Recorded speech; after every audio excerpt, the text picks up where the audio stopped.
think overall my full product looks more like a real magazine in comparison to my preliminary task.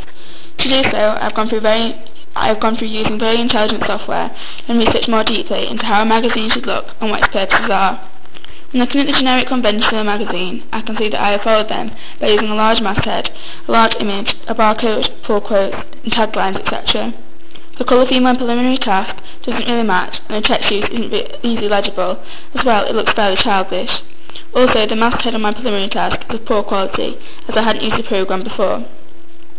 Throughout the creation of my magazine, I also learned the actual terminology for the specific items on the pages, such as the masthead and taglines. This made it easier for me to describe and understand what they were.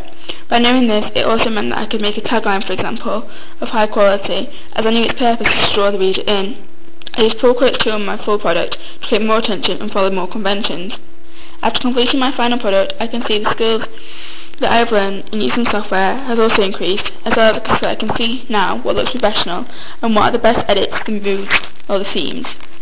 I also learned how to get the best images in using high quality SLR cameras and lighting equipment.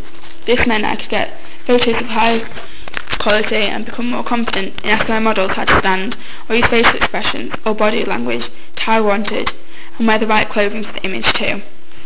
Unlike my preliminary task, I also had a chance to research to a high extent the audience I was targeting. By doing so, I felt like I had a large idea of what I needed to add to my magazine to gain their attention and to keep them interested. If I was to do this task again, I would make sure that I had used my time a lot more efficiently and kept on top of all the work and the deadlines. I would always use a larger range of models in which I could have more smaller images throughout the magazine and look to using more effective language in my writing.